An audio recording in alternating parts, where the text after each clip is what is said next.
You are now listening to After the Buzzer, a weekly podcast about the National Basketball Association, keeping you up to date on the most popular trends and stories within the league and everything basketball.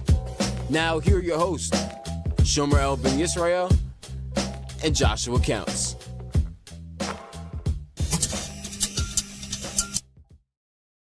Yo, Wangwan, brother man. Wangwan, brother gal. Brother gal. That's crazy. Brother man, brother gal. Everybody in the building. Nah, what's up, man? Welcome back to another live episode of After the Buzzer. With your host, ATB Shum, a.k.a. Shum Diggity, a.k.a. Shum, what you want, call it. You feel me? And I'm here with my man, ATB Josh. He is in the building. You talking about? Yo, not only who else is in the building, Josh? I see we got some orange. You got some. Hey, y'all know what's up, bro? Y'all know what's up, man. Y'all know what's up, man. Y'all know what's up, man. Y'all know what's up, man. No, stay over there. Stay over there. No, stay over there. You're non-believing ass. Stay over there. I didn't say that. Stay over there. I see this before. Now, you and Cameron can stay over there, bro. Don't put me with my Aquarius twin, bro. Don't do that. Stay over there, y'all. Non-believers. I've seen this before. What y'all celebrating for? What you mean what we celebrating for, bro? Well, I'm happy. I told you I will celebrate once we reach the finals. I didn't care about sweeping them in the conference. Oh, winning game 1, game 2, I wasn't happy until the final moment of the buzzer said 0-0 and we blew them out. And it said for the first time, I never would have thought. I remember I seen the post. It said, but I never would have thought I would live to see this. Here's Green said the New York Knicks are for the first time in 27 years. Yeah, are going back to the NBA Finals. Yeah. What the? Yeah, man. I ain't gonna lie. It felt good seeing that. It didn't really hit me. It didn't hit me till the next day. Obviously, the next day I'm going to work. I'm like, let me grab my jersey. You know, I gotta let everybody know we're going to the finals. I know they watched the game. Let me let everybody know. And when I put it on, I just started jumping in a circle with my hands in the air, bro.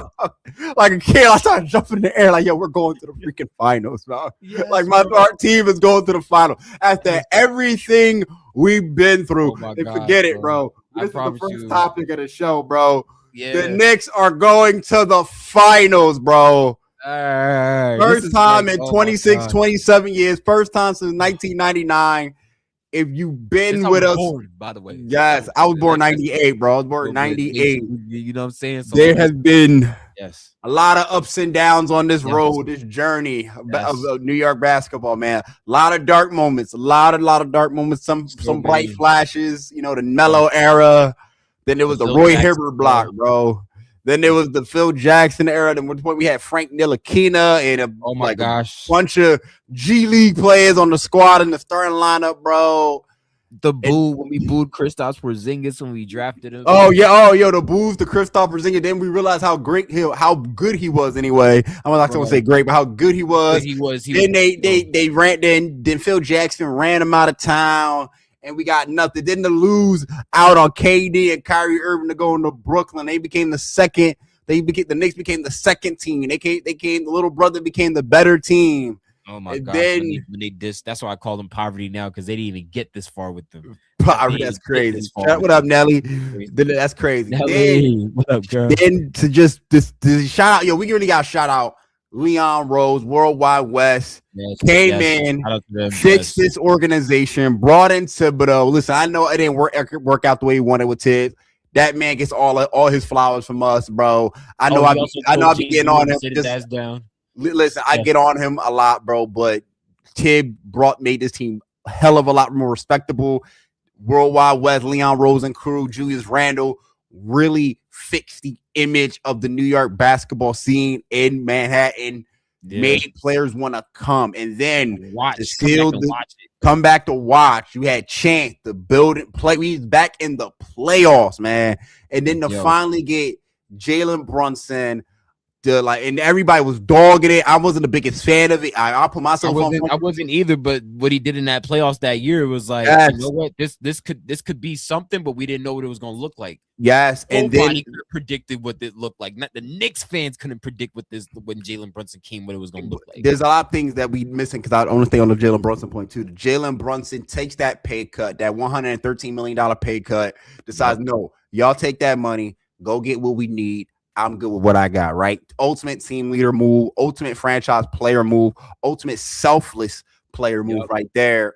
And they just get the pieces. They trade for OG Anunoby, getting rid of Emmanuel Quickly and RJ Barrett. I think we got, I believe, correct me if I'm wrong, OG was in Toronto during that time. We trade for him. We get Josh Hart from Portland. We get we pick up Dante DiVincenzo for the short run that we had him with. That was really a short run. Oh yeah, that was a great run, by the way. Too. Oh my god, bro, that run was magical. Crazy. That run was magical. That was the start of what we really could do. Yes, that was the start. And then we move forward, right? We said, okay, we got the building blocks here. We got to put it together. We trade for Karl Anthony Towns. We were like, okay, we get to the conference finals for the first time in forever last year. Obviously, we lose out against Indiana. We realize, okay, Tibbs, as good as he is, he's a very good coach, but he's not what he needs. He's not what he needs to be to take us to the finals. So we got to move on. We get Mike Brown. You know how I felt about Mike Brown, selecting Mike Brown to head coach. I wanted Mike Malone, but give kudos and credit and flowers to Mike Brown, bro. I wanted white Mike. I wanted white Mike first versus black Mike, right? Yeah. But black Mike has turned me around. We would like and just. That was crazy. Black Mike just turned me around. I'm gonna put a pause on that because that did sound crazy. I ain't gonna lie, that sounds crazy. but yeah, that sounds crazy and racist now that I think about it. It's both. That's a double entendre. Just a lot of messed up things. I gotta put you in the book. I'm sorry. That was crazy. Yeah, I ain't gonna repeat it. But just like the season. In Mike Brown first season, we were very suspect. They was getting their ass beat by Detroit all regular season. We come into the playoffs, they down 2-1 against Atlanta. It was not looking good. I was calling for Mike Brown to be fired this season. We were talking about trading for Giannis Antetokounmpo and get rid of Cat and company. We was about to blow up the franchise, right? Whatever happened in game, I want to see what 4 that was against Atlanta. Maybe, game 4, game 3 that was against Atlanta. Whatever happened, I want to say it was game 3. It was game 3. Whatever happened after game 3, well, I don't know what was said in that locker room from Mike Brown, from Jalen Brunson, or whoever, or Leon Rose. I don't know what was said or what was talked about, but they are not the same team. Karl Anthony Towns, we got to shout out Big Purr, Big Bodega Cat. He went to the coach. He said, "Yo, we got to play a different style. Let me be point forward." Right? The coaches trusted him. Mike Brown said, "We're gonna run it and see what we got." Ran it. They've been running. Since then, they've been running everybody out the gym, blowing everybody out by almost a 200-point differential, largest point differential in franchise history, if not playoff history. Playoff history. They are on an 11-game win streak. They swept Philadelphia. They swept Cleveland, and now they're back in the NBA Finals for the first time since 1999. And honestly, Shomer, everybody been saying, yeah, well, it's gonna be a real challenge when y'all see the Spurs and the OKC Thunder. I was like, yeah, you're right, it's gonna be a challenge. But guess what? I'm not scared. I'm really looking at this team and saying like the Knicks can actually win this final, bro. Yeah, the Knicks can actually win this, and there seems to be like a mentality on that team right now where it's like, excuse me, goddamn, my head is tightening up real quick. My bad, like Jesus Christ, my back of my head is feeling crazy right now, yeah. But like it feels like it feels like this team is literally on a mission. They are focused. They are not celebrating. It's almost on some Kobe Bryant job not finished type shit, you know? Yeah. And it's like, yo, whoever come out the West, and it's gonna be a tough team no matter who it is. This guy, we're gonna talk about the West a little bit later too. It could be definitely going 7. Final, and they got the whole city behind them too. That's the crazier part. They don't understand how many people want the Knicks to win, not even just in New York City. Like a lot of people want and it's not even, and it's also partially from the hating standpoint of the Thunder as well too. But true Knicks fans and then people who love basketball, just love hoops, that is the people that are really going to be entertained and want the Knicks to win because of like the pandemonium that it's going to cause. Yeah. Not only that, they would burn the city down just for winning the Eastern Conference Finals. Yeah, like my homie brought this to my attention the other day because I was talking junk to him about how I have a good team. I can talk my talk now. He was like, you got to remember, Shomer. He was like, the last time that y'all won a championship is when my mom was born. 1973. The last time you've been to the finals is when you were born. So what are you really trying to talk shit about? I'm like, what you not understand is that we have the chance to like write history right now and have more championships than you. We still do. The Knicks, people forget that the Knicks got 2 championships. Like we won a back-to-back before. But that Like was we're before part of the team. the reason why is because people weren't born those days. Like That's true. Like I and mean, they weren't famous. I'm not gonna say they were famous. They were famous I'm during not that saying time. Walt Clive Frazier is still the famous Bernard King. Yeah, they They're were still famous very during that famous time, but to this. it wasn't like Jordan type way he dominated the era like that. It was more like the Lakers championships obviously still famous. The Boston Celtics championships are obviously still famous. Miami Heat, Bulls, the list goes on and on and on. Spurs, but like them The Knicks, '70s, it's like yo dog, like some of our parents, like dead ass probably didn't even watch that game. Or yeah, if they that's did, true. they did. That's You know. true. You had to be a true Knicks fan to actually know and probably remember that Yeah, one. and it's like, and it's no disrespect to that. It's just like, yo, the people don't really know the Knicks of that era. They don't. The only thing they know about the Knicks of these eras have just been low key, been a joke and a laughing stock. So now to see the Unless squad you grew up in New winning, York City. Unless you grew up in New York yeah, City. unless you grew up in New York City, that's different. But I'm talking like outside of New York City, it's like, yo, you only kind of know the Knicks as a like a joke franchise, like a clown Yeah, franchise that that's always true. keeps messing up and all that. But now that's different. Now it's like the image is like, oh, this squad can win. Oh, this squad's winning. Oh, they're going to the playoffs. Oh, they got arguably a top 5 player in the Eastern Conference, if not top 3 over there in Jalen Brunson. This Like really can erase 27 years of fucking misery. bro, since Jalen Brunson got there, they have won more playoff series than they have in literally the past 20 years. Yeah, because we Like was literally. abysmal. I don't even think we made the playoffs in the 2000s We outside made of maybe one like 2000. 13 with 2000. Melo. Yeah, Oh, 2013 with Melo. But I was just saying the that's the last 2000 in time. general. 2000 in general, yeah. But I'm like 2013 was the last time we won a playoff series against Playoffs, yeah. Boston. Yeah, But like since then, that's why it was one playoff win. Now we have damn near like 6 playoff wins, 7 playoff wins. Baby. Since Jalen Brunson signing. And the crazier part is that the importance of this is like the team dynamic could change due to the fact of that. Well, one, Jalen Brunson is up for a payday. And we're He also gonna going get to his talk money. about the shout out to him being all team NBA. Oh, Mikal Bridges, I forgot to mention him. Like he's been balling as well. Yeah. Oh yeah. And Mikal made the great switch. OG has been our savior. Okay, Yeah. so all right, this is my thing, right? Before I get too off track. It's important for the Knicks to win the finals due to the fact of what could possibly be at stake of this not looking like the same team next year. Yeah. Let alone we're still trying to figure out what the power strength is going to be back in the East because fully healthy Tatum like, and obviously Halliburton is like rubbing his hands Birdman style. Like I'm gonna see y'all next year. Don't worry. Yeah.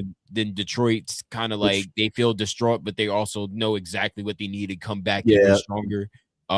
Cleveland is a question mark. We don't know. We're gonna talk about Milwaukee. So it's like the dynamic of the East could change to where it's like, all right, your path may not be the same because the Sixers could get better next year. You know, what I mean? Possibly. I don't believe it. You don't know. You never know, but I feel like they're in a hole right now. There are a couple of teams I feel like, y'all in a bad position right now. Y'all probably they'll still make the playoff, but y'all in a bad position. The Clevelands, the Milwaukee's, and the Philadelphia, I feel like are just examples. In Orlando too. I mean, Orlando, I think is another one that is. I'm not gonna say bad position. They're just in a weird position. Like I don't know who they are yet. I don't know who they are. They know who they are. They just need the right coach. It was the same thing, just like in Cleveland.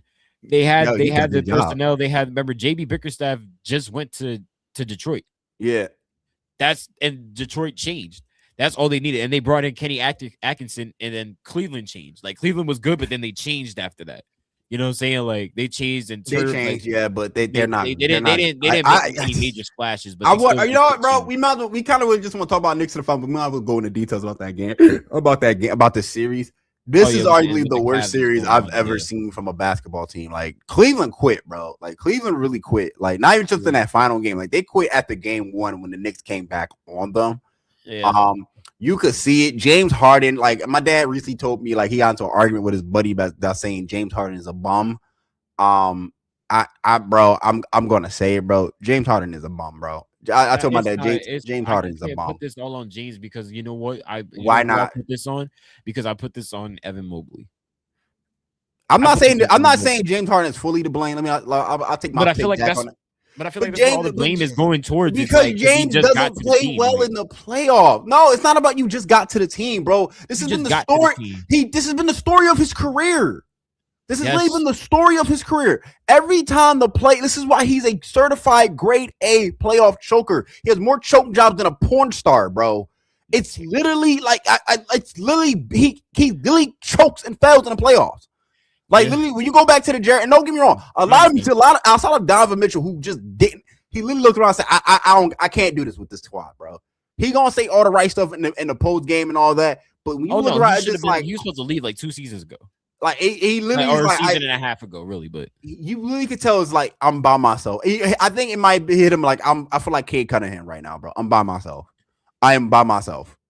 I mean, look, it took like the right. And not only that, JB Booker, he don't got a great coach because like literally, why are you doing this? And like, and the coach is saying a lot of the wrong stuff too, as well in the post game with analytics and all that. It's just like this is why the analytics is getting y'all out the door, bro. Because y'all don't know basketball the way y'all should know basketball. Y'all know numbers of basketball, not analytics basketball. Help, but they're not. But don't. It feel like it could kill the game of actually like what you really see versus what analytically could work. Yes, it's about basketball, about what you see deep, like inside your teammates, inside your players, inside your coaches, all that analytic stuff. I don't care how well someone shoots from all that, bro. What can you give me when it's time when the lights are bright, bro? Can you give me everything you got and more? And obviously, the Cleveland Cavaliers did not give each other with everything and more. Like literally, they quit. We went into Cleveland and blew them out the door. We blew them out the gym. Like a team effort of them quitting. And then also, what a lot of people. Did you watch Game 3? Did you watch Game 3?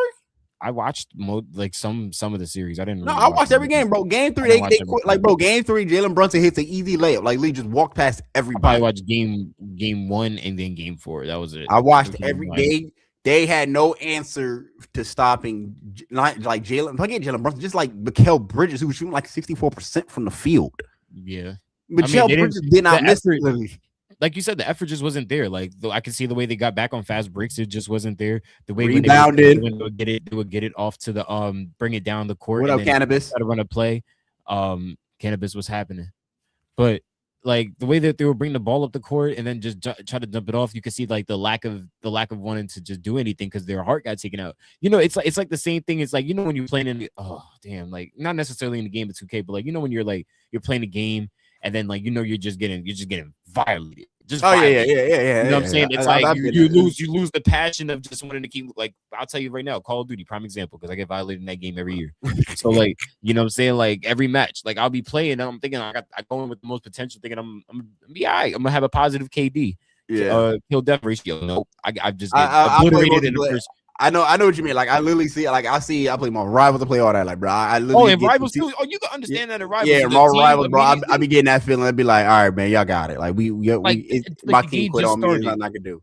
There's nothing I can do. My team quit on me, bro. But but this is different because it's like y'all using the Cavaliers using the excuse. Well, we played back-to-back 7-game series. Okay. Oh, okay. No one said y'all had to go get 7 games. Y'all chose to go 7 games. Y'all was the ones who couldn't win. Y'all was the one that struggled against what was it, Toronto? Y'all was the one struggling against Toronto when y'all should have wrapped up Toronto pretty quickly. And probably in a 5, if not 6-game series. Y'all struggled against Detroit, understandably so, but y'all couldn't win on the road for a while in that series. Until Game 7, honestly, if you don't think about it. No one went on the road till like Game 7 To be honest, they didn't choke. They got lucky in that Detroit series because they didn't have another person like and the Cavs and not the Cavs. Excuse me, Detroit. James has played horrible the entire playoffs, bro. James played bad in the Detroit series and he played bad in the New York series. So whoever was counting on James Harden to save your day, he had one good playoff game in the Detroit series and that was it. He literally that's it. I wasn't blown away by his playoff because that's the reason why they struggled so much too. You know what I mean? Like it wasn't the same James Harden that we would point guard is we do understand he's older, but my point guard is turning the ball over nonstop, and when he has more turnovers, he has field goals. He's bricking everything. He can't get a shot or nothing. Like he was out there missing. In the worst of all, he's a cone on defense, right? This is why I said, yo, bro, like James Harden, respectfully, You will go down as one of the best, most prolific scorers in the modern day era. You are an MVP. You are a future Hall of Famer. I will be dead ass. I'm not gonna lie. When you get into the Hall of Fame, I will probably say you're the most overrated Hall of Famer of all time. There's more overrated Hall of Famers than him, but Probably. yeah. But that's why I said one of the most overrated. If I didn't say that, I mean, yeah, if you want to put him in that category, he'll be one of the most overrated Hall of Famers of all time. Because he's a Hall of Famer, but it's just like, yo, he's overrated at the same time because you only play one side of the ball and it don't even look like you try on the other side. It's not even just that. Like, it's people that solely just make it like that weren't offensively good, but defensively were monsters. You know what I'm saying? Like, and they make it to the Hall of Fame. Like, Rudy Gobert is going to be one of those people. He could. Yeah, Rudy Gobert will be a Hall of Famer. He'll be a Hall of Famer. And then he's also going to be in that category. So it's a pick and choose thing when you want to do that. But it is, but it's like they brought you there to help them get to the final, though, and you let the city of Cleveland down. Yo, he was getting eaten alive, show, bro. I told you, like they were attacking him so bad. I thought that Olivia Benson and Stabler were going to have to come and stop this game because that's how bad assault it was on James Harden, bro. I think the real question at this point is just how do you move forward as Cleveland? What do you do in terms of like, what do we do with Evan Mobley now that because now all the rumors are coming out how they declined to trade for Giannis and all they want to I've been looking at a lot of Cleveland radio on Twitter, watching the clips of people are talking about, watching the videos. They are pissed that James Harden has player option. That's one. They are pissed that he has a player option. I mean, that was the contract that he got from the Clippers. Yeah, but that's why they like, yo, this like in his performance is just like, why did we trade for this dude? Now you look at it, it's like, why did we trade for this dude? But they needed to get off from Darius Garland anyway. So what were you gonna do? Trade him and lose him in free agency, or you were gonna just trade him? Like, you couldn't trade him and just lose him in free agency. I don't know what you do, but now you got to. But I tell you what, now you got to deal with James Harden. You just got to deal with James Harden now. Oh my God, bro, you okay? Yeah, now my allergies, because like. My bad, chat. Yo, that's crazy. My man snorting coke over there. But I don't. Yeah, so you got to deal with James Harden's player option. Donovan Mitchell, for all we know, don't even probably want to beat her no more. Yeah. You got to figure out Evan Mobley's situation because he underperformed. You brought back. I'm assuming you're gonna run this. I'm gonna be honest. I'm confident they're gonna say they're gonna run this whole squad back, bro. Even though a lot of people in Cleveland are like, I think you probably time to blow it up. It could be for half a season though. If things don't, like, depending on how the season goes, it could be for half a season because Darius Garland thing was a long time. They still don't got a small forward they could rely on. That also killed them in that series too because they needed somebody defensively to hold them in that forward position. There's the bright lights thing for Jared Allen.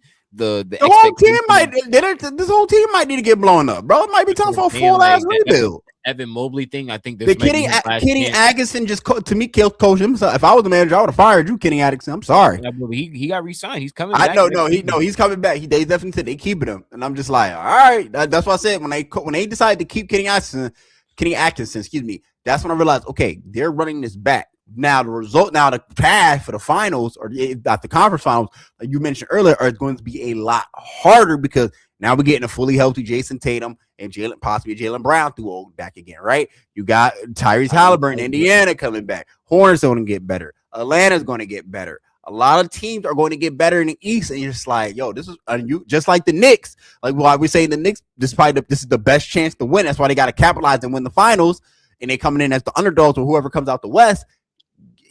They probably missed. We'll probably never get back here the way he's looking in the East. And Brunson got to get paid. That's the main thing. Brunson got to get paid. Like Brunson got to get paid. So most of these people, these contracts is not going to be the same no more. OG makes the most on the team. Then it's probably Cat, and then it's Jalen. But then it's going to surpass to the point where either some assets are going to have to get traded to like at least help the team or hinder the team. But this is why it's so important to win it right now because there's no guarantee that this team is going to look the same going back into into another season. You know, so that's why it's like, all right, as much as that we have a good chance, I'm very glad that we have a chance to try to win it right now. This is the most confident I probably ever felt. But at the same time, it's like it's very important we do win because there's no chance of saying that this is going to be the same team going into next season. Who says that we can probably trade somebody, one of the Villanova Cats, and then now it's all blown up because now we were like, damn, we really traded Mikal Bridges after saying like, all right, this is what we think could be better. And we then gave him like 5 or 4 first rounders from Mikal too. but it's also, remember, this is also to get like you're gonna get assets back from Mikal, however you look at it, because he's not gonna be the only one if it happens to go down in a trade. But Yeah.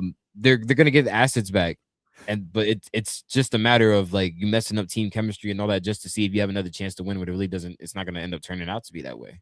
So that's why it's very important to win right now, because when Brunson get paid, it's gonna be hard to spread that money. Yeah, but Brunson's gonna deserve his money. I mean, he took a pay cut originally, and that's why I'm saying it's gonna be hard to like really distribute it well around while still trying to win, while still having that mentality to win. It's like, damn, like now we pay Jalen Brunson. Do we like let him rock and then see what we can do and just be a competitive team, or do we eventually let just be a competitive team to where we're knocked out the playoffs and then have to rebuild again? So that's why I'm like, it's like, I'll think about that. I'll think about that depending on how the season. I'll think about that depending on how the season finally ends for the Knicks. I'll think about that. That's what I'm saying. That's why winning is so important right now, because if we win, you don't got to worry about that. If we rebuild, we rebuild. If we're maintaining through the playoffs, we're maintaining. Well, I would say I think the Giannis things. I don't think they're going to pull the trigger on the Giannis. I don't think they. I think they're not. I think originally, if they lost against Atlanta or Philly, we probably would have pulled the trigger. Maybe even Cleveland, I think we'd probably pull the trigger going in the offseason, try to get trade for Giannis. I think the way now things are for the Knicks, they like, we gonna run the squad back no matter what it is, no matter how it looks. Because Mike Brown got further than Tom Thibodeau. He made it. Mike Brown, first year head coach of the New York Knicks, came here, did the job. We all knew it. He had his expectation was you got to get you to the finals. That was the mission. He did just that. So he is saying Jalen Brunson obviously is going to get a statue outside of New York and a jersey retirement when all said and done. He's already part of like probably the greatest Knicks of all time. Yeah. If he win a ring, he will be part of the greatest. Oh no, he's already there. Like you can't. I don't care what you said. He got us back to the finals. He's already there. Yeah. And on a like this, the team is on just a dominant playoff run. But it's just congrats again. We obviously we're all hyped about the Knicks going to the finals. Obviously whoever comes out the exactly cannabis Knicks bringing it home. I hope. And I'm picking my squad no matter what who else coming out with. I'm picking my squad, bro. I don't care who it is, bro. And, you know, I hope I'm picking my squad. Yeah, I'm not. I don't care. We win or lose, I'm still with the Knicks, so it doesn't matter. Bro. So I obviously like Cleveland has a lot. They have a lot to figure out, and it just like we kind of hinted at it, but honestly, I want to talk about James Harden's not performance, but just his legacy, because Donovan Mitchell brought it up how we take James Harden's greatness for granted because of ring culture. Don't get me wrong, ring culture is definitely a big thing in media. It's starting to become toxic now. It's very, very toxic. Very, very toxic. And my thing with Donovan Mitchell, he said everything excellently well said. It was excellently well said. That's a teammate you want when you want a teammate like Donovan Mitchell, right? But the thing is that Donovan, and he'll never admit this, or maybe he'll never admit this, but he'll think it. But the reason James gets criticized is not because of ring culture. It's not because of ring culture. James doesn't get criticized for his ring culture. I don't think it's because of ring culture. To me, anyway, I don't think it's because of ring culture. James gets criticized because of his performance in the playoffs, right? And when I call James a choker, I have the facts, the stats, the numbers, and the video proof to say he chokes in the brightest lights, from Houston to Brooklyn. Don't put Brooklyn on. Don't put Brooklyn. No. Yeah, you're right. I'll take Brooklyn. I'll take Brooklyn out. You're right. I'll take Brooklyn out. I'll take Brooklyn out. Houston, Philly, LA, Cleveland. I just named 4 teams. 4 teams where he just chokes, right? And people tend to forget. And people we're older, Shomer. We're older, so a lot of people tend to forget Peyton Manning, one of the greatest quarterbacks of all time, if not the greatest quarterback in the modern era, next to Brady, right? Yep. Went against him. Went up against them many times. Peyton, before he became the Hall of Fame quarterback, the 2-time Super Bowl champion, the multiple-time MVP.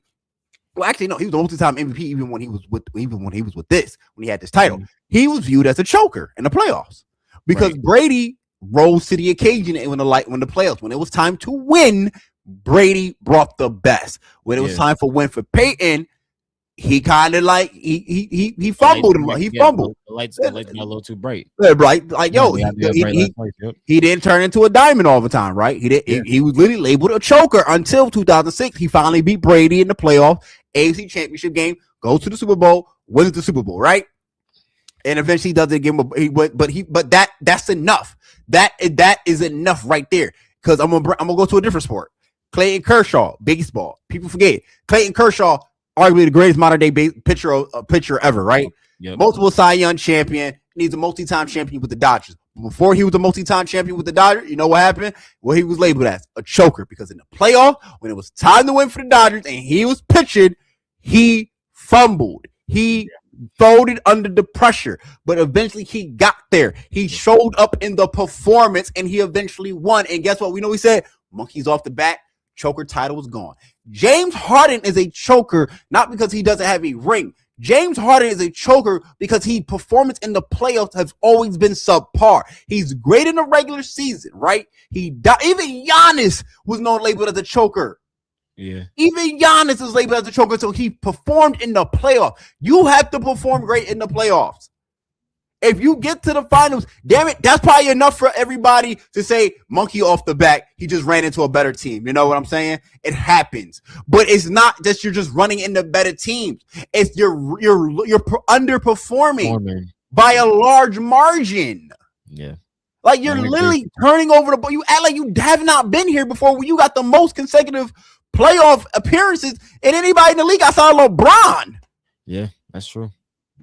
That is true. And it hurts a lot because it's like you can't, there's little footage of seeing this. And then because of how long we've been fans of watching this, we've seen it when it happened in Houston, when the game 7, when they missed 27 threes. Yep. Brooklyn was the excuse. We've seen it in another game 6 or 7 when he was in Philly and they were in Boston, if I'm not mistaken. And they choke jobbed the life out of it while having the lead in that series. Yep. We've seen it happen when they were in LA and they had a chance to beat, what was it, the Mavericks? I think that was no. Mavericks. Mavericks. Oh, Mavericks are Nuggets. It was last year, I believe. It was last year. The Nuggets, right? When the Clippers, it was him. No, they got eliminated by somebody crazy. It might have been. Was it the Nuggets? Was it? Yeah, but that was the Nuggets. They were a first round exit. It might have been the Nuggets. It might have been because I think that was one that went game 7. And Aaron Gordon kind of hit like the Aaron Gordon hit like the buzzer beater in game 6 to force the game 7. Or it might have been the game 7. I really can't remember. But no, it was the force. It was forced to game 6, I think. The force to game 6 of games. Okay. But either way, it's just like he has multiple and now recently Cleveland, bro. Donovan Mitchell is the reason why y'all went against Detroit. Donovan Mitchell like literally did everything he could against the Knicks, and you were just out there just getting eaten alive. Without his presence, that's what Donovan Mitchell needed. As much as we say that it wasn't, it didn't amount to nothing. That was the best help he could have got at the time. That's why I'm so concerned about what is going to happen moving forward, because it's like, all right, it's not just it. This kind of exposed everybody on the team, probably except for Sam Merrill. Like, Sam Merrill just got paid and he's actually doing pretty well, but his contract can be movable. This showed what it really means to be on this Cleveland Cavaliers team. Jared Allen can step up. Yes, the bright lights thing he kind of got over, but he's able to step up in those moments. He actually outperformed Evan Mobley in these playoffs. And that's why I'm just like, damn, like this is a former defensive player of the year that, that we're hoping to see to blossom at this point. Because it's not like, all right, we're cool with you doing the cool stuff. We see all your potential, but now it's about time that you really go out there and hoop.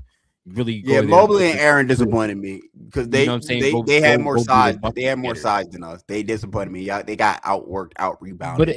But it's not really Allen that really disappointed me because he's been in so many playoff series. It's more of like Evan Mobley. They were cooking. Mobley was cooking. Mobley be cooking like literally in the first half or in the first quarter. After that, it's over. Like, where's the motive? It's like the motive. I see it in him. Like even in game 4, when every time they kept getting the ball to him to try to at least make something dynamic happen. Either he got to put some more muscle on. That's number 1. I think he got to get into the gym.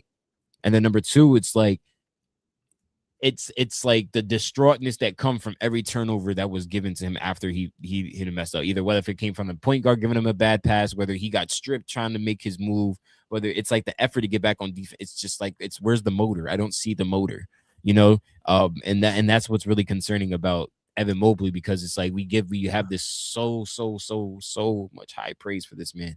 He's the former defensive player of the year, and we expect him to take this offensive jump and even defensively be some type of factor, which he was, but not to the degree that you expect him. Wow, I'm stuttering a lot, but the degree that you would expect him, you know what I'm saying? And it's like, what's going on? So listen to Cleveland radio, right? Which is I love listening. I love listening to the opposition's radio stations when they lose, just to get their thoughts on everything, right?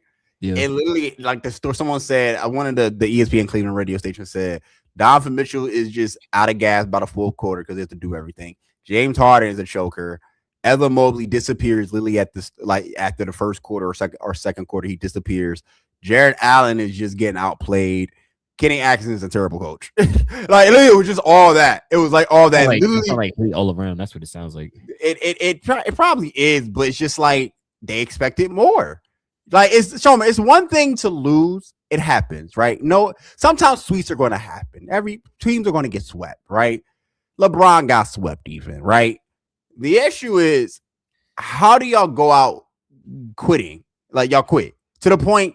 Not TNT, excuse me, Inside the NBA on ESPN is literally putting up the definition of quit with the verb being like, or not the verb, but the example being cavalier. Like it was like a graphic of just like quit. The definition of quit. Go watch the Cleveland Cavaliers right now. That's the definition of quitting. Because they literally got blown out by 30 by the second quarter.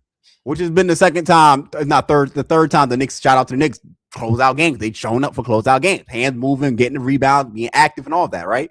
Mm-hmm. That's the thing. It's just like, yo, if y'all going to lose, go out on your shield, bro. Swing. Take somebody out. But they didn't. They just said, you know what, bro? Y'all lost. Like the bags are packed at y'all crib. Y'all about to head to Cancun, Tulum, St. Tropez. That's what I'm saying. Rome, whatever, bro. After it was gone, that's why I said it exposed everybody. The way that announcer went off from Cleveland radio, that's just how most people even saw it outside of Cleveland. Like you don't have to be a Cleveland fan to know that you could tell that these guys gave up. Yeah, bro. Did you see the clip of the Donovan Mitchell huddle? No, I didn't. So there's a clip of Donovan Mitchell. I forgot what quarter it was. He was huddled up with everybody. He was talking, trying to energize, yada yada yada.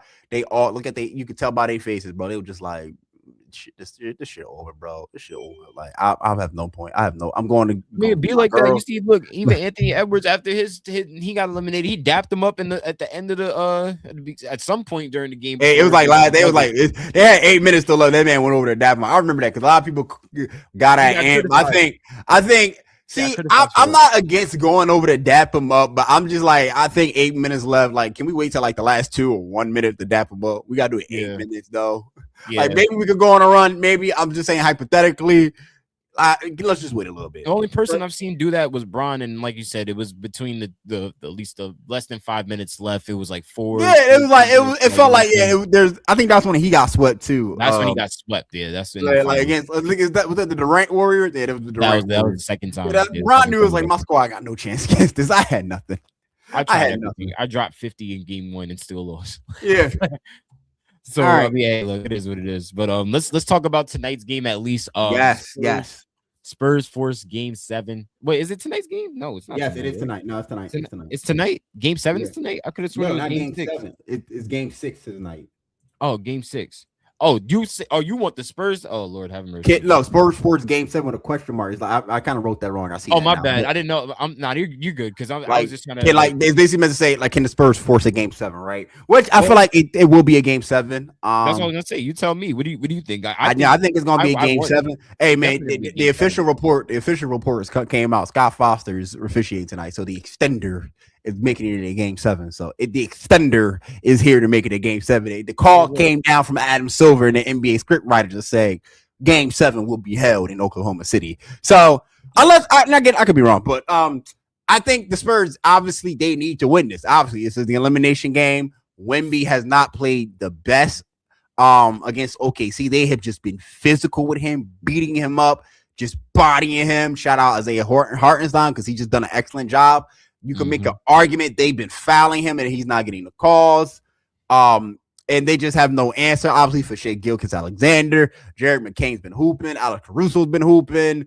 Chet played a lot better in game 5. After hearing it from the whole world, after just hearing it from the whole world, like he finally like woke up and realized, oh, hold up, bro, I'm Chet Holmgren. Let me lock in, right? I'm here. So yeah, like I'm here. So that's crazy, Candace. I'm not even repeating that. Yeah. You going in the book too, bro. You go in the book, Cannabis. But girl said it's over. She can see. Oh no. I was about to say, oh well, nah, Josh, your thing started tweaking for a quick second. You had the little circle. I'm like, oh, what happened? But now you Oh, good now. I You didn't good even know. now. I know. All right, my bad. I didn't even see it. Yeah, no, that's all I was like. I got scared for a second. I'm like, oh, we just Where was I? But it's just like yes, the Spurs. I think the Spurs are going to play better tonight at home. It is the home crowd. They'll be energized. They'll know they have to win. I expect a monster game from Wemby. The thing is, Wemby has to stay he has to stay. What's the word I want to say? Not energized, but like ready that they're going to throw everything at you, including the kitchen sink. Yeah. You can't get tired early, bro. You can't get tired early. Just point blank, period. I mean, these right? guys, remember we said like these are the two teams that literally match each other, like in terms Yeah. of everything, play style, in terms of like what they're trying to do. Not everything. Not everything. Okay, we know Wemby is a freaking monster. I wasn't even alluding to Wemby, bro. I was alluding to something else we're gonna talk about soon in the same exact topic. But yeah, because I ain't gonna lie, even in my group chat, we were talking about that. And shout out to We on Hots, but like even we were talking about that because we got into an extensive conversation about that. But yeah, nah, in terms of like the is it gotta be prepared. I ain't say nothing, bro. I ain't say nothing.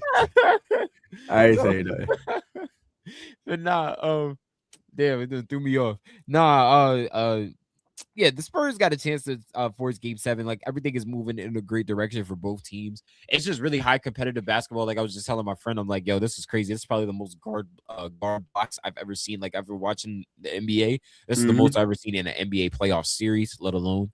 But just since watching basketball, this is the most I've ever seen. Like guards are blocking. Champagne's getting blocks. Caruso's getting blocks. Castle's getting blocks. Shai's getting blocks. If I'm not mistaken, Case of Wallace got a block. Like everybody's like playing their heart out defensively. This is the real people used to say like this is the real NBA finals. Like this is kind of like the real NBA finals. Well, it kind of do feel like it. Like I'm not even gonna lie. Like it really feels like an NBA finals matchup. Like this is insane. I also think the calls are going to favor the Spurs today as well. I just feel like Scott Foster being there, the extender, it's a lot. I think all eyes will be on the officiating because I think even going forward, if OKC wins, all eyes will be on the officiating in the NBA finals, right? Because it is a problem. Like Game 5 was very, very badly officiated. I'm calling that out right now. I'll say that Tony eyebrow official Tony Roberts or whatever, I forget whatever his name is, Tony something. It like dog, there were Tony Brothers. Tony Brothers, thank you. I don't know. I said Roberts. Tony Brothers, literally, bro. There were multiple bad officiating. Literally, you got the ball going off Chet Holmgren foot. It's the Spurs. It gave it to the OKC Thunder. Head coach for the Spurs tried to challenge. Not call time, but challenge. He's in the face of the official, and they literally let the OKC Thunder continue to press the ball up and score. And obviously, like the light skinned homie, like what's his name? I forget his name. Come me out. Spurs head coach. The head coach of the Spurs? Yeah, what's his name? I'm having a blick on like a Mitch brain Johnson. Mitch Johnson, thank you. Mitch Johnson. And he's like really high. He ended up getting a technical foul. And it's just that. like, yeah, that was crazy. Like literally, it's just like, yo, their excuse was I didn't see him. What do you mean? He's in your face. Everybody saw on that. He's in your face. He's not even in your peripheral vision. He's literally looking dead ass in your eyes, bro. And you didn't see him? Yeah. Then there was the goaltending call on OKC. Yep. And I'm just like, the replay is legit telling you it's a goaltend. So what are you seeing? Yeah. And this is like literally like I told my man, like, yo, Tony Brothers is a criminal.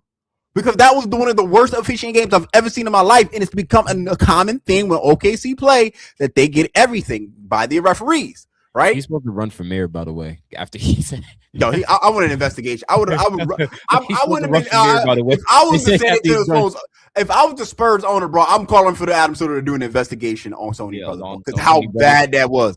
And I had a homie. If they gonna do that, they should have been done something to Scott Foster then. You gonna do Tony Brothers like that? Do something to Scott Foster and what he did in Chris Paul career. Yeah, no, they got personal beef. That's another one that should have been investigated too. Should have been investigated. But my boy Ant Trap House Games, he be in the chat too sometimes. Like, yo, he was like on Threads. And he was like in like I guess like a live watch space or whatever. And Rachel Nichols was in there, right? And she was even saying like this is not a good look for the league that the Thunder consistently, not damn near 90% of the time, if not 95% of the time, are getting favorable calls from the ref, and the other team is getting jacked, like straight jacked.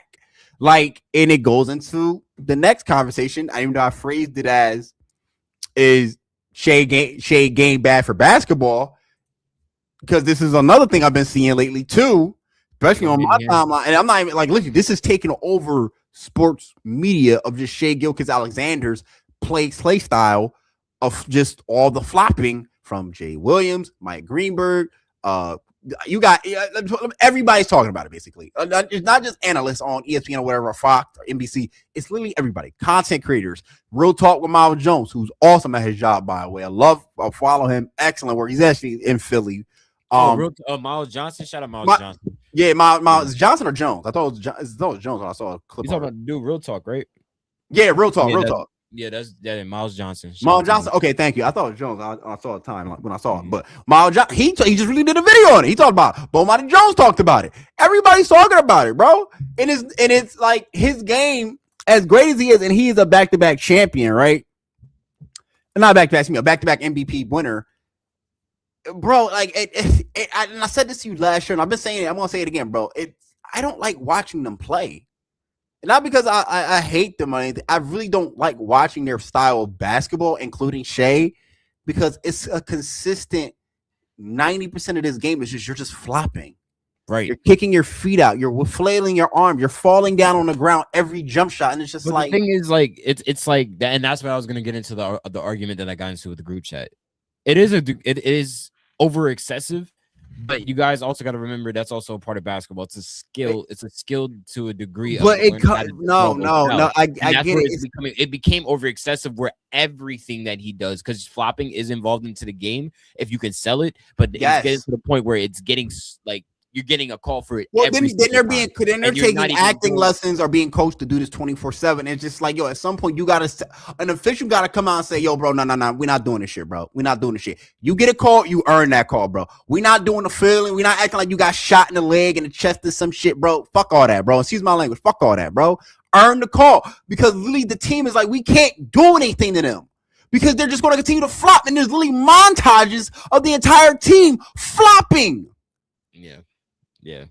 Like, literally, they get touched. They just like, I'm on the ground, bro. The entire team, I don't agree with, but in terms of Shai, he's the only one that actually has the skill to actually learn how to get fouled. He's the best player. He has the skill enough to get fouled. I would rather him do it, but when I see Alex Caruso, Jared McCain, Chet Holmgren, Isaiah Hart, and stuff, I'm seeing damn near everybody on that roster, including probably the assistant coach, flop. I am like, this is not fun to watch, yo. This is horrible. Who wants to see this? Because at some point, as a fan of basketball, you just want to see basketball be played. If you earn the call, you earn it. Yep. But you're selling on purpose. It's damn near WWE out there, bro. Mm-hmm. And you know how much I like WWE. You know how much I like wrestling.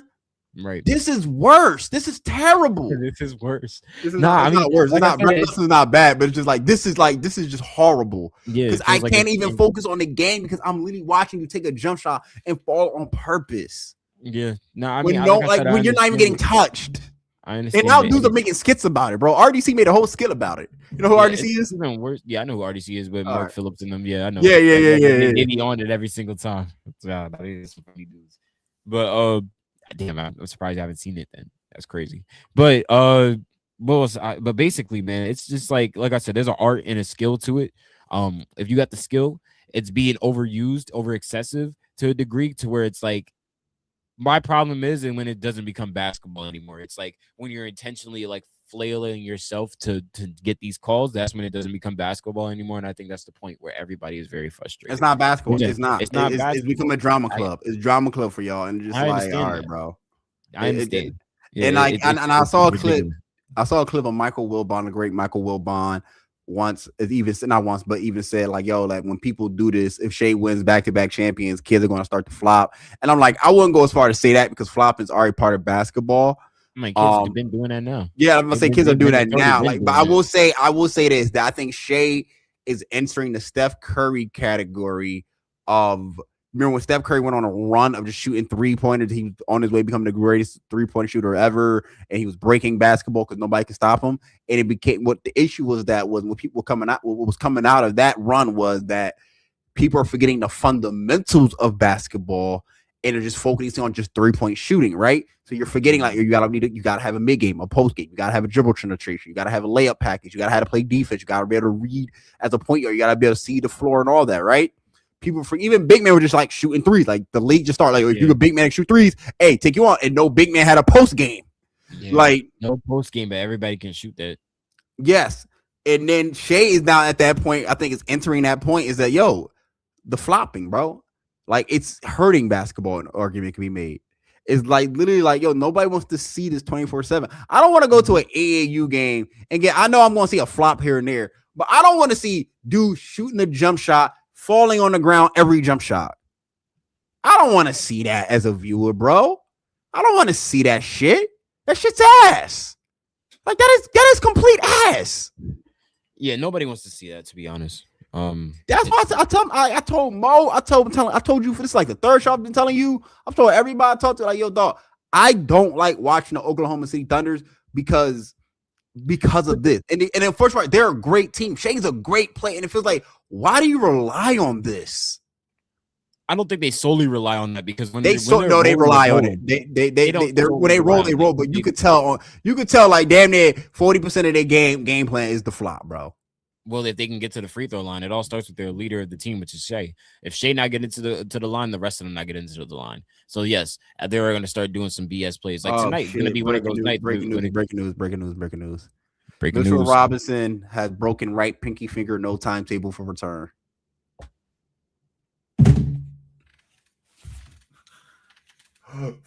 Fuck!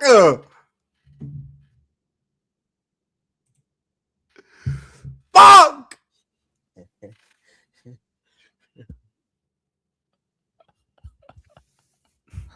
Oh man, this shit, it just. Hey, put some tape on that shit, bro. I can't lose faith. Put some tape on that shit, bro. Put some tape on that shit. I can't lose faith. I can't lose faith because at the moment we start losing faith is the moment that we actually think we're gonna lose. All right, you're right. I can't lose faith. We can't lose. So there's no timetable for return, but if that don't, oh my god, it's not a broken finger, or a broken hand, or it's a broken finger. It's not a broken hand or anything like that. It's a pinky finger, right? It's a pinky. It was a pinky. Yeah, it's a pinky finger, right? So he can still play. Well, he'll have to. He might have to get surgery. Oh my god. I hope he doesn't have to get surgery. I hope he doesn't. And shout out to Shams Charania dropping the news just now. Oh my god. Yeah. There's no timetable for his return. Yeah, that just took the air out of me. That's I gotta go to Twitter real quick. Like I'm actually trying to look at this. I gotta see Twitter real quick. I'm just trying to get as much news as I can to see what's up. This is literally just came in literally at 7:00 on the dot from the drop top, cruising through the streets. It's a cooler and then my drop top. Not now. I was referencing J. Cole, Bunch Road, bro. Oh nah, I ain't gonna lie. I was telling my homies the other day. I'm like, yo, that's the first song that ever put me to sleep. Oh, that song really it's crazy. You know what I mean? Yeah. Oh my god, that sucks, bro. That freaking sucks. Well, we might as well talk about since we back to the Knicks. Yo, if you're the Knicks, who would you rather see, the Spurs or the Thunder? I mean, I would rather, to be honest, apparently, and I'm not trying to go with the buzz. I'm trying to look at it from how I think it could work. Based off what happened this season, we did beat the Spurs. Okay, we didn't beat the Thunder. I don't think so. So I have a chance. We did beat the Thunder, but we kept the game close, and it was we only lost for 1 point. Yeah. He said Usher's better. But Usher is better, but Usher got better hit. But Usher got better R&B songs. Yeah, he do. I give it to Usher. He got a concert coming up with That's a my mom's going to that. My mom and her best friend are going to that. Oh yeah, no, the tickets are still up there. People still, it's still a chance. I'm going to the Cole concert next month for off season tour. Not off season. What was that title of this album? Was it? Wait, say I'm sorry. Off season? No. It's the Fall Off. Fall Off. Thank you. I'm like, what's the title of this album, bro? Yeah, but point is that Who would you rather see, like the Spurs or the Thunder?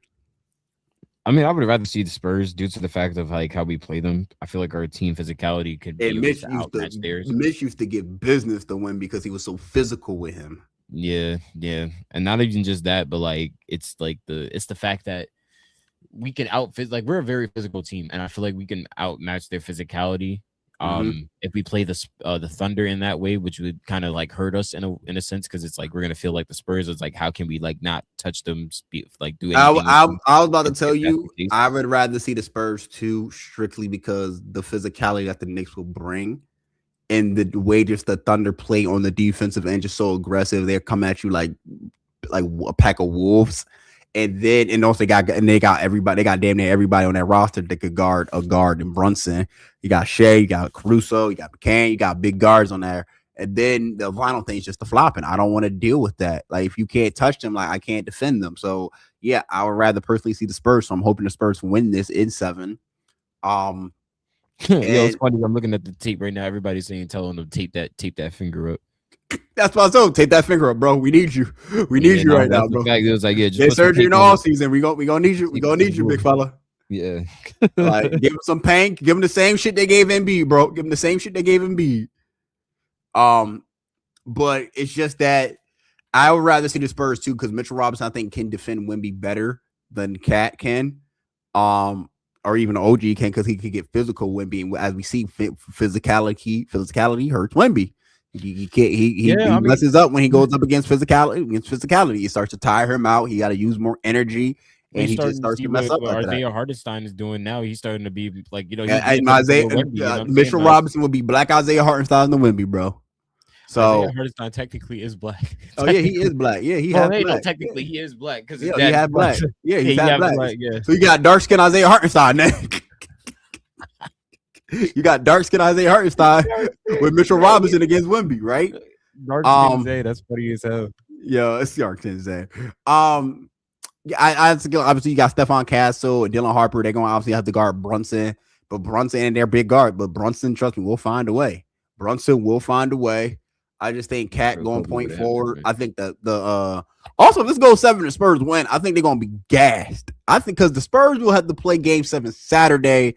They'll get 3 days rest to January 3rd, which will be Wednesday, and they'll have to play the Knicks at home in San Antonio. Yeah, you did say just January real quick, which was funny. But on Did I say January? You just said January. Oh my bad. I bet you. But no, it definitely is. That's going to be a major factor. We have 9-10 days off. This was the same factor going into that amazing comeback we had against the Cavs, which we and ultimately. Yeah, they can't come out like that. They can't come out like that. Not against the Spurs. They can't come out like that. They gotta like come out game ready, strapped, everything. We got to win game 1. That's the main thing. They have. Yeah, I think winning game 1. I feel like do with the Cavs. They actually do the opposite of the Cavs. Like you gotta still win at San Antonio because San Antonio is going to be a rocking building. First time they've been to the finals since damn near 2014. 2014, yeah. I think 14 was the last time they went to the finals. So they're going to be rocking. They got their alumni too, just as much as the Knicks alumni. They got Tim Duncan, David Robinson, Manu, Tony Parker going to be in the building. Obviously, El Jefe, Greg Popovich is down. They're going to be up there. Watch it. He got a lot, actually. Yeah, I'm about to say, bro, and he got no problem going down there to give some words of advice as Wemby and I think Dylan Harper, Stephon Castle say, like, yeah, he came down and talked to us and gave us some words of advice, and they were not good words of advice, you know, because Greg Popovich don't play that shit. So he gonna tell you straight up, however he feels like it. You know exactly. However way it gets to you, it's gonna work. But he'd be playing mind games like that. So yeah, but it also is great, helpful advice at the end of the day too. So. Oh, of course, man, and praise up for Pop, man. Hopefully he recovers from the stroke. Hopefully he recovers from the stroke, but. I would rather see the Spurs as well because I just don't. I really hope the Thunder lose. I think the Thunder are on their way to becoming the Miami, the LeBron Heatles, and the Warriors and the KD Warriors. Like they're becoming a team that we just hate because of the flopping. Literally because of the flopping. I mean, it's not even that they're winning too much. It's just because of flopping. Yeah, I mean, because it'll be different. Because in Miami, it was like they had 3 superstars, but at the same time, we've seen those superstars could be challenged when they're up against some real people. Yeah. So we know that was just the Heatles era. Like you said, with KD in them, Yeah, they we all became hated that. overpowered. That Yeah, they just became it was overpowered. that So was it's like, Thanos with the Infinity Stone, bro. They was like, yeah, we got no yeah, chance with that. exactly. We got no So chance then, against that. and it's crazy to see them where they're at right now. But and then like you said, but this era is because of the flopping. So it's like, what could you do? I mean, hey, to be told, the Celtics were going to be in that same realm too if they kept. They If they were kept on their way to being in that same in that same round, realm. but They really definitely were. I They would think have it's been. just like everybody hates the Celtics because it's the Celtics that they already be hated. Yeah. Like I think it's just that this like with them, it's just like they're the Celtics. Everybody hates y'all really outside of Boston. Yeah. Like, fact. you've been hated since the dawn of time at this point, right? The thing, like when Lakers are hated or become the villains, it's like because it's just like yo, the Laker fan base makes us Makes hate you y'all. big exactly. Yeah, Laker fan base makes us hate the Lakers. The Thunder are just literally, and they only won one time with the back-to-back MVP winner. It's just like if they win again, it's like I think it's officially stamped.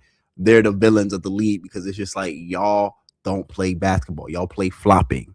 Mm-hmm. And it's just like you're seeing the trend with the Devin Bookers, the Dylan Brooks, now with Stephon Castle, the Wimbies, and it's just like the content creators, the Legend of Winnings, the Miles Johnson, the Real Talk Miles Johnson. It's just the list just goes on and on and on and on. Even Foot Locker is like Foot Locker social media account was like, dog, this has to stop, bro. And I'm putting some blame on Adam Silver. Yo, he said there's nothing. He came out saying there's nothing wrong with the officiating. No, bro, you gotta crack down on that. Yo, nah, you obviously he said there was nothing wrong with it. That was with the officiating. Yeah, like, he said, bro, what is going on? No, I know, because I saw the clip too on Pat McAfee primetime. Yeah, and it's just like, bro, what are you watching?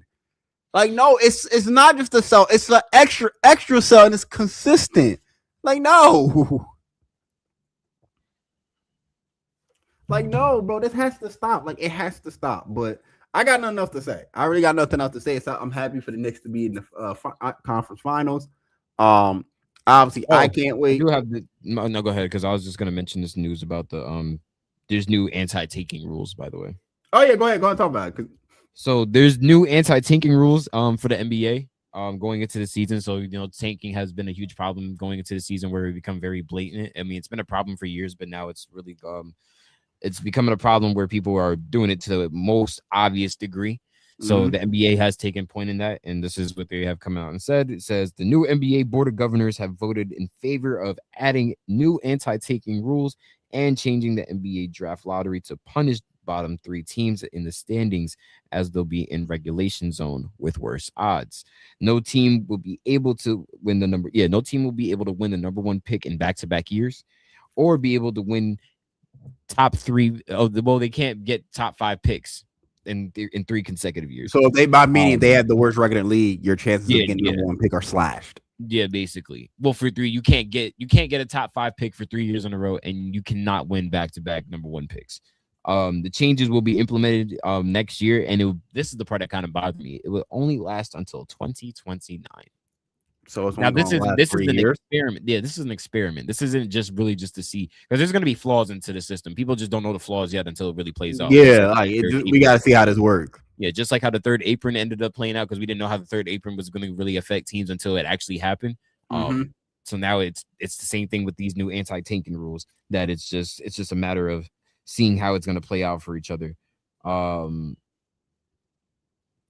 Oh wow! And another thing too is, I said the Pistons are going to be they're going to be expected to acquire more about Kawhi Leonard this summer. Yeah. Interesting. That's very interesting to me. That is very interesting. They're gonna have to give up some pieces for that. Oh, interesting. Very interesting. I mean, the tanking one is interesting because I didn't know about the 3-year deal, the 3-year, I guess, time limit, or to see how it's gonna work. Excuse me, I thought this was gonna be like a permanent thing, but it's just temporary. Yeah, like, so to say that, I'm like, okay, well, that's gonna be interesting going forward. Yeah. I think if it works out in the favor that Adam Silver hopes it works out, it could be long term. But yeah, this is the test to see it. And I know there's like people who have been like pushing back against it. They don't like it because tanking can sometimes lead to franchise rebuilding. but we also seen tanking can also just lead to franchise being still stagnant and going nowhere, i.e. the New Orleans Pelicans. And some examples, the Philadelphia 76ers, but they just can't get over the hump. It's a lot of it's just too many examples of where tanking works and where tanking doesn't work. But I understand it. I understand why Adam Stewart wants to figure it out. But somebody also made a good point about this, right? Tanking is a problem during a regular season, but realistically, not everybody watches every game in a regular season, right? That's true. But you know what everybody does watch is the playoffs. Flopping is, I think, it might be a bigger issue. I'm gonna leave it at this. I think flopping might be a bigger issue than tanking. Well, they're gonna fix it just like how they fixed that other one. Remember, so at one point there was a time where people still do it, but because Jalen Brunson is really famous for it. Jalen Brunson does do flopping, but it's not worse than Shai. But it's not. It wasn't the flopping though. It was that that cradle thing where people will wait behind them. They'll like dribble in front of them, and then they'll wait for them to get fouled from behind. Oh yeah, Jared. It's gonna be. Was that McCain that did that? I think the McCain did something exactly like that.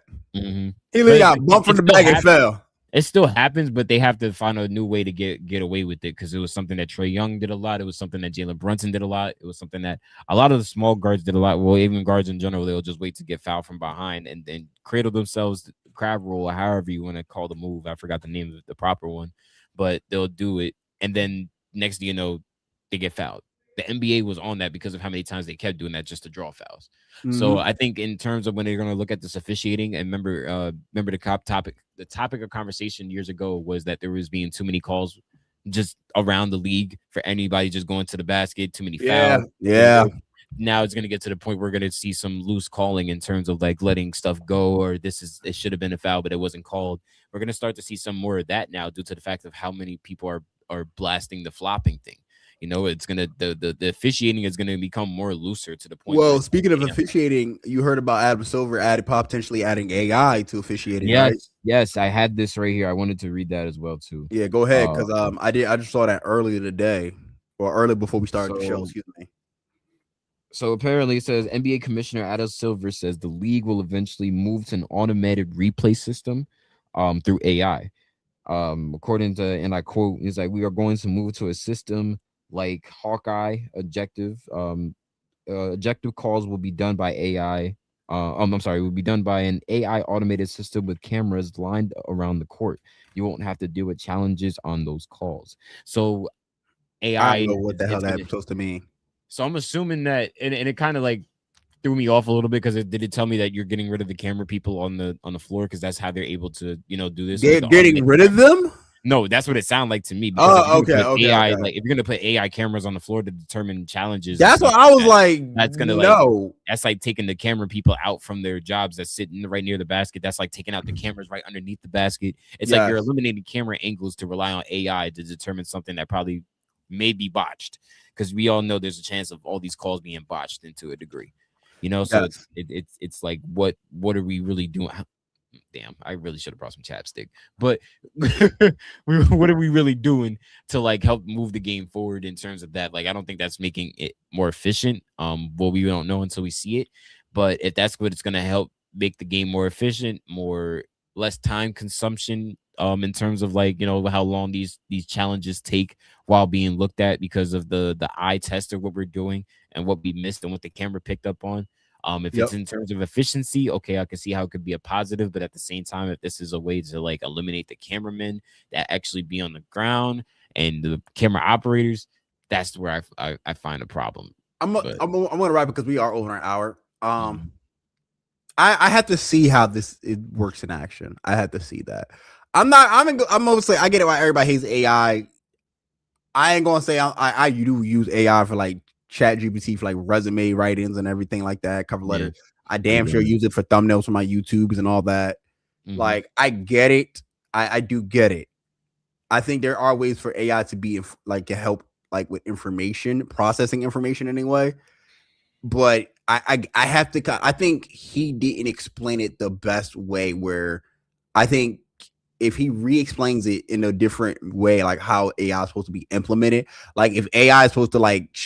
I don't even know how a perfect help with the example of an officiating call, right?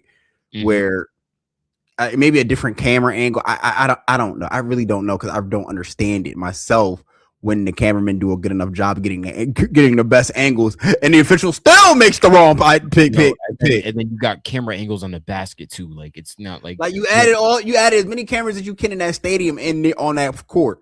And they still get it wrong sometimes. It's just the human error. So unless you're unless you're saying, because you got a whole, like you put money into a whole replay department in New York City to help with these calls. So unless the AI is going to say to the ref, hey, yo, you made the wrong call, we got to reverse it. That's the only way that works. Yeah. Oh yeah. By the way, since Sea Caucus, shout out to Jersey, something we were a part of. Replay setters in Jersey and Sea Caucus. But yeah, man, like it is very it's interesting. It's something we're gonna have to see going into the future. Like I said, there's gonna be a lot of changes going into next season. We just displayed 2 of them. The AI thing being 1, and then the tanking rules being 2. Yeah. So like it's gonna be a lot of changes. Oh, and then definitely the expansion. We'll go get into that episode, but the expansion is also going to be coming real soon. Seattle and what was the other team? I think Vegas. Yeah, Seattle and Vegas. So. But yeah, anything else we got to go over, Josh? We did 110 today. Yeah, man, like I'm good. We talked about a lot. It was a very good show. Shout out to everybody in the chat, man. Shout out to the lurkers that was watching. Shout out to Cannabis and Nelly, of course, always in the chat having fun, talking, being part of the show. Yeah, man, like I ain't got nothing to talk about. We'll most likely be back. Yeah, we'll be back next week to see what the finals are looking like. Games be there. Yeah, we definitely did, baby. We got a long run. I didn't know what to do yesterday, bro. It was supposed to be a Knicks game. It was supposed to be game 5 for the Cavs. I was thinking the same thing. I'm like, wow, we really there. Like we not sulking this year. We not out the second round. We not out in the conference final. No, we out waiting for the finals. Like, bro, I looked around. I looked around like fresh, like Will, fresh friend. I was like, damn, I don't know what to do. I'm bored. The air pressure. Yeah, I started watching James Bond films, bro. Yeah. I was bored. I started watching Casino Royale again. Hey, yo, I should get into the James Bond, but I was like, nah, it's good. The Daniel Craig. Hit me up. I got a place. I got a place where you can watch him at. Yeah, I'm gonna need that. I was watching Rick and Morty episode last night. Yeah, I just watched that. I just watched that too. That was fire. It's gonna be a great season. It's gonna be a great season. Yeah. But thank you, Nelly, not thank you, Nate. Thank you, Nelly and Kendra, excuse me, for the great show. We will see y'all next week, man. Finals will officially be started. Game 1 will be Wednesday, June 3rd. We'll be back Thursday for the recap of game 1. Obviously, anything else we can look forward to and talk about. But it's been ACB Josh, ACB Shomer. Any last words before we send them out? Don't forget to like, share, and subscribe. Follow us on Instagram at after.thebuzzer. You can follow us on, obviously, don't forget to subscribe here to our YouTube channel. Follow us also on Twitter, which I'm trying to get back to being more active on. In the summertime, in the off season, I promise y'all, but definitely be more active on that account. After the Buzzer Pod right there on Twitter or X, however you want to call it. Facebook page coming soon. I've been saying that for 1.5 years now, but it's gonna really come. TikTok coming soon too. We got to do. Oh yeah, TikTok's already out there. TikTok's already out there. Cool. I just gotta find a new way to change the name because it's kind of a whole bunch of underscores in there. So after _the_buzzer_ if you want to follow us. Jesus. Yeah, you see what I'm saying? Nobody's gonna be. Yeah, I'll find a new one, chat. But like I said, just be out on the look for our live show next week. And appreciate you guys, man. Appreciate all the viewers, man. We're not on the road to 150. I will say that. We are on the road. Yeah, bro. Yeah, we are. I peeped that too when I saw the count. I was like, okay. We getting up there, man. So I definitely shout out to all the fans and all the and everybody in the chat, man. This is major. So I'm coming up on 3 years doing this. So I think we had 3. I think it's been like maybe 1.5 years, 2 years for me because you started this without me. I came on much later at the graduation. I started the idea in 2020, but it didn't become an actual podcast until 2023. So really, that's what I'm saying. Oh yeah, because I didn't graduate until 2024. Yeah. So you've been a part of it since the beginning. So don't. Yeah, that's crazy. I was like, yeah. I came in. I was about to say I came in late, bro. You ain't crazy. Okay, I came in like cat, bro. I came in like cat, bro. I'm just like, yo, I got traded to the team, bro. I got traded to the team. He didn't even know. He's like, I was a free agent. Hey, yo. I took mine. Nobody wanted my times. I said, all right, I got hate with Sean. Then let's do it. Hey, come over here, brother. It's not. Yeah, It's not what's too bad, good? you know what I'm saying? Like, Yeah, but I appreciate everybody that came through. Much love. Y'all have a blessed weekend, man. Enjoy the rest of basketball. And you best sure we will see y'all next week for another live edition. It's been your boy ATB Josh, ATB Shom. We are out of here. let's go Knicks. Knicks in 4.